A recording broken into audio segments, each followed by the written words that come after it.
वज़ीर-ए-आज़म का 2 रोज़ा दौरा आज़रबाईजान, ECO सरबराह इजलास में शिरकत करेंगे।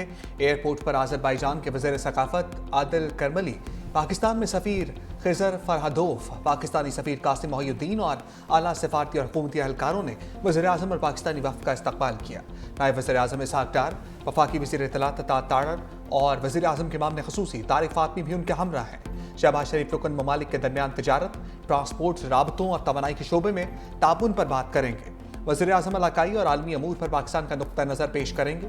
शहबाज शरीफ इलाकाई रवाबित, तिजारत के फ़रोग़, पायदार तरक्की के इक़दामात पर जोर देंगे।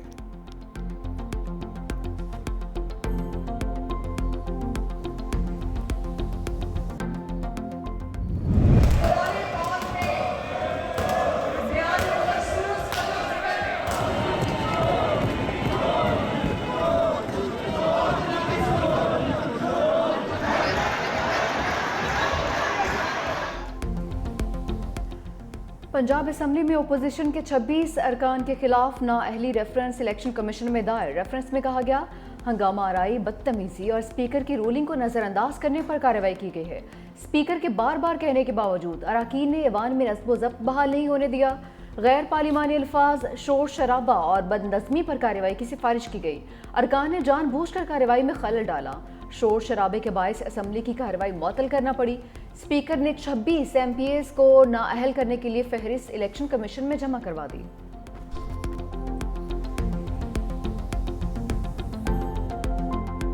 गालियाँ जमहूरियत नहीं है, अगर आप उसके अंदर वल्गैरिटी लाते हैं तो ये जमहूरियत दुश्मनी है। और फिर ये कहते हैं कि ये 45-47 का झगड़ा, टोटल 37 पिटिशन है तुम्हारी और उसमें से 12 तुम्हारे खिलाफ। अगर आपको इतराज़ है तो माता है इसमें बैठे मत। I will not allow this to happen in my house. जो लोग अपने आइन की पासदारी हल्फ की नहीं कर सकते, राइट, उनको उस हाउस का रुकन जिसको उन्होंने हल्फ उठाए रहने का कोई हक नहीं। आइन की खिलाफ वर्जी की किसी सूरत बर्दाश्त नहीं की जाएगी। आइन से मुनहरिफ होने पर आइन में नाअहली वाजिब तस्वुर की गई है। स्पीकर पंजाब असम्बली मलिक अहमद खान की इलेक्शन कमीशन हुकाम से मुलाकात। कहा 26 अपोजिशन अरकान के खिलाफ पहले ही रेफरेंस दायर हो चुका है। आज सिर्फ इलेक्शन कमीशन से कुछ अहम कानूनी मामला पर राय लेना आया था। जो लोग गालियां दें, तोड़ फोड़ करें, वो किसी रायत के मुस्तहिक नहीं। PTI वालों ने फार्म 47 का तमाशा लगाया हुआ है।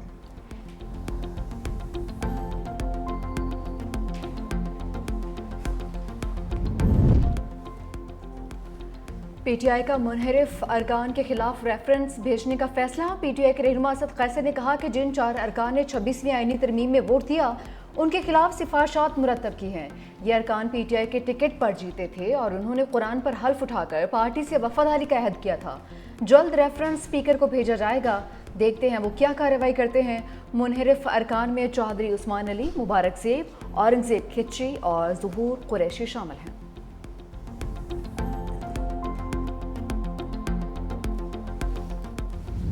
नज़र आया है और ईरान को एक कामयाबी नज़र आई है। इसमें प्राइम मिनिस्टर साहब का बड़ा रोल है और इसके पीछे भी वर्दी है।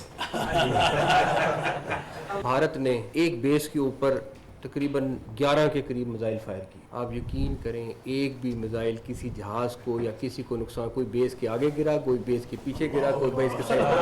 आर्मी चीफ उस वक्त बिल्कुल सॉलिड खड़े हुए थे, कोई उनको परेशानी नहीं थी और बिल्कुल क्लैरिटी के साथ थे कि इन्होंने हमारे पे हमला किया तो ये उससे 4 गुना ज़्यादा भुगतेंगे और उन्होंने भुगता। ईरान इसराइल सीज़ फायर के पीछे भी वर्दी है। जंग बंदी में वज़ीर-ए-आज़म शहबाज शरीफ का अहम किरदार था। वफाकी वज़ीर दाखिला मोहसिन नकवी के उलमा कराम के साथ प्रेस कॉन्फ्रेंस। वफाकी वज़ीर ने कहा भारत के खिलाफ जंग में अल्लाह की गैबी मदद पाकिस्तान के साथ थी। भारत ने हमारी एक एयरबेस पर 9 से 11 मिसाइल फायर किए, लेकिन कुछ मिसाइल बेस से पहले और कुछ आगे जाकर गिरे। किसी मिसाइल से पाकिस्तान के किसी जहाज या एयरबेस को नुकसान नहीं पहुंचा। आर्मी चीफ सीना तान कर खड़े थे, उन्हें कोई परेशानी नहीं थी। जब पाकिस्तान ने जवाबी हमला किया, हमारे तमाम मिसाइल निशाने पर लगे। पाकिस्तान ने भारत में किसी भी जगह शहरी आबादी को निशाना नहीं बनाया। वफाकी वज़ीर ने मुहर्रम उल हराम में मजहबी हम आहंगी की ज़रूरत पर जोर भी दिया।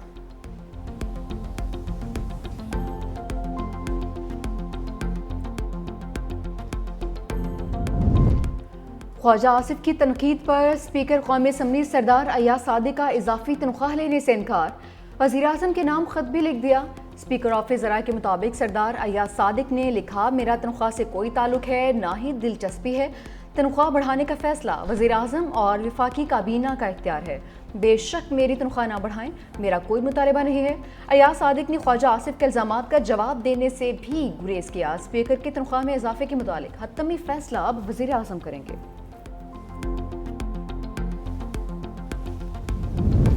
सूबाई वज़रा की लीव अलाउंस में इजाफे का फैसला। पंजाब हुकूमत का वज़रा, स्पीकर और डिप्टी स्पीकर का लीव अलाउंस तनख्वाह के बराबर करने का फैसला। पंजाब के अवामी नुमाइंदों के कवानीन का तरमीमी बिल सूबाई असम्बली से मंजूर। तरमीमी बिल के तहत Punjab minister salary allowance privilege act में तरमीम की जाएंगी। तरमीम के बाद छुट्टी पर तनख्वाह की कटौती नहीं होगी। सूबाई वज़रा को 9,60,000, स्पीकर को 9.5 लाख और डिप्टी स्पीकर को 7,75,000 रुपये मिलेंगे।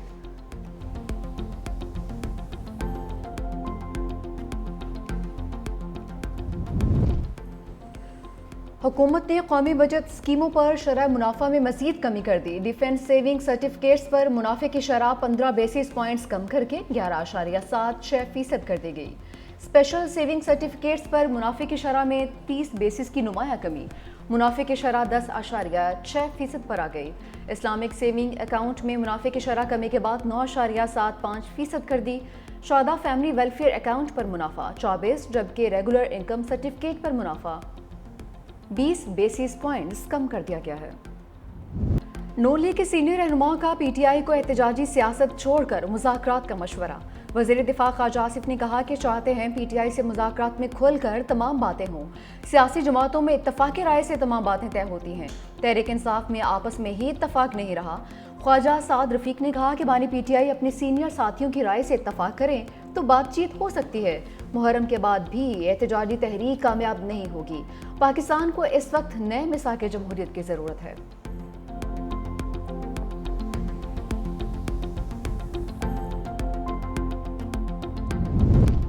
बानी पीटीआई ने कहा उनसे बात करें जिनसे ट्रंप बात कर रहे हैं।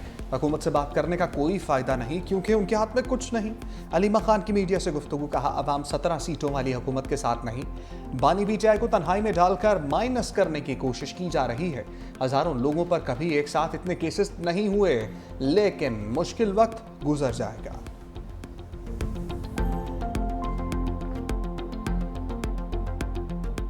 आज भी पीटीआई के बानी जेल में है, पीटीआई की सियासत की वजह से जेल में। वो खुद अपने दुश्मन है। अली अहमद गंडापुर को या पीटीआई को अपोजिशन की जरूरत नहीं है, वो खुद अपनी अपोजिशन खुद है। जमात इस्लामी की हमेशा यही एक पॉलिटिक्स रही है कि जमात इस्लामी ने कभी जिंदगी में जो है वो कोई काम नहीं किया सिवाय तनकीद के, मुजाहरों के और मसलों के। 93,118 टीचर्स को अभी भर्ती किया है। पाकिस्तान की हिस्ट्री में सबसे बड़े में बड़ी भर्ती हुई है कि 93,000 लोगों को एक साथ भर्ती किया गया है।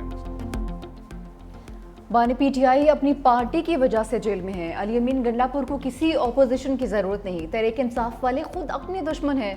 सीनियर वज़ीर सिंध शर्जील इनाम मेमन की मीडिया से गुफ्तगू, कहा सियासी मुखालिफिन ने इल्ज़ामात लगाने के अलावा कुछ नहीं किया। जमात इस्लामी वाले अपना काम करते नहीं हैं, बस दूसरों पर उंगली उठाते हैं।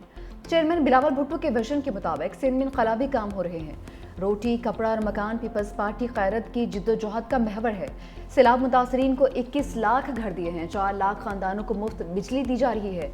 महकमे तालीम में 93,000 से ज़ायद उस्ताद भर्ती किए।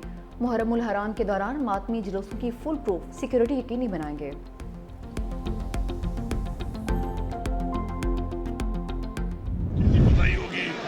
होगी उसको, बाकी जो रिक्रूटमेंट कैंपेन है वो अक्रॉस द बोर्ड होगी। कोई भी एग्जाम नहीं है, चाहे ताकतवर भी है, जिसने रिक्रूटमेंट की है वो सारे के सारे रिक्रूटमेंट खत्म की जाएगी, सिर्फ सवाल पे नहीं की जाएगी। फैसल करीम कुंजी काउंसलर की सीट नहीं जीत सकते, हमारी हुकूमत खत्म करने की बात कर रहे हैं। वज़ीर आला खैबर पख्तूनख्वा अली अमीन गंडापुर ने गवर्नर केपी को तनकीद का निशाना बना दिया। कहा सानह इस बात में जिस जिसकी कोताही होगी उसे सजा दी जाएगी। कहा कोई कितना भी ताकतवर क्यों ना हो सजा से बच नहीं सकेगा। तजावुज़ात को हर सूरत ख़त्म किया जाएगा। ऑपरेशन में कोई दबाव कबूल नहीं किया जाएगा।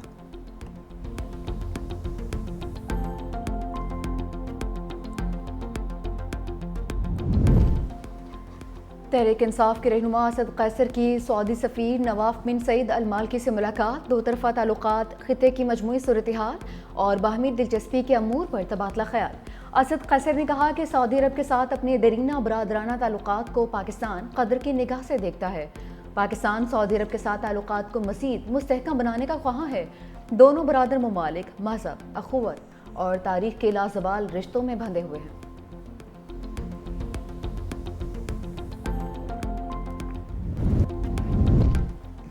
पेशावर हाई कोर्ट का सानिया सवात में गफलत बरतने वालों का जल्द अज जल्द तायुन करने का हुक्म। Chief justice Peshawar high court ने इस्तफसार पर चेयरमैन इंस्पेक्शन टीम ने बताया, सवात का दौरा किया है, तहकीकात में मुख्तलिफ महकमों की कोताही सामने आई है। जस्टिस फ़हीम वली ने पूछा, इमरजेंसी रिस्पॉन्स के क्या इंतजाम हैं? खुदा न खास्ता कुछ हो जाए तो क्या ड्रोन फौरी रिस्पॉन्स मुमकिन है? कमिश्नर हज़ारा ने बताया कि ड्रोन्स लाइफ जैकेट्स पहुंचा सकते हैं। चीफ जस्टिस का ड्रोन्स को टेस्ट करने का हुक्म। कमिश्नर मालाकंड और आरपीओ को रिपोर्ट जमा करवाने की हिदायत भी कर दी। दूसरी जानिब दरियाए सवात में सर्च एंड रेस्क्यू ऑपरेशन आज 7वें रोज भी जारी।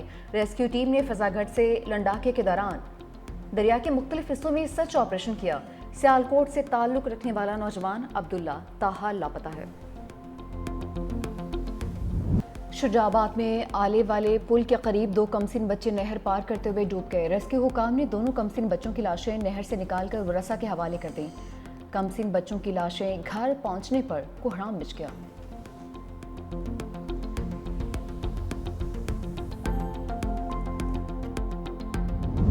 अमरीकी सदर डोनाल्ड ट्रंप और रूसी सदर व्लादिमीर पुतिन में एक बार फिर टेलीफोनिक रब्ता।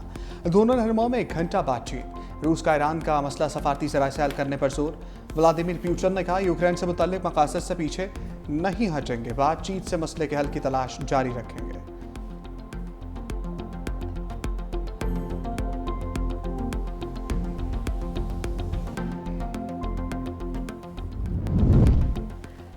रूस ने अफगानिस्तान में तालिबान हुकूमत को तस्लीम कर लिया। रूस अफगान हुकूमत को तस्लीम करने वाला पहला मुल्क बन गया। रूस ने अफगानिस्तान के नए सफीर की असनाद कबूल कर ली। रूसी सफीर ने अफगान वज़ीर ख़ारजा को रूसी हुकूमत के फैसले से आगाह कर दिया।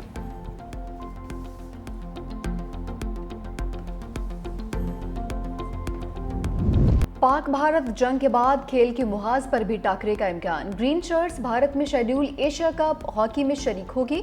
वजारत खेल ने मंजूरी भी दे दी। इंडियन मीडिया का दावा, इवेंट 27 अगस्त से 7 सितंबर तक खेला जाएगा।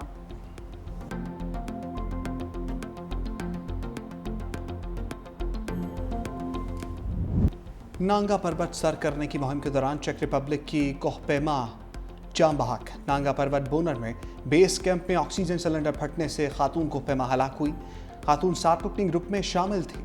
लाश चल्लास अस्पताल मुंतकिल कर दी गई।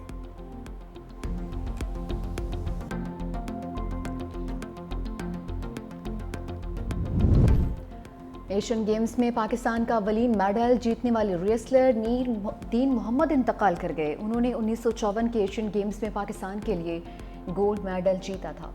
रेसलर दीन मोहम्मद पहलवान की उम्र 100 बरस से ज़ायद थी। सूबाई वज़ीर खेल मलिक फैसल अयूब खोखर ने कहा कि रेसलर दीन मोहम्मद की मुल्क के लिए खिदमत नाकाबिले फरामोश है।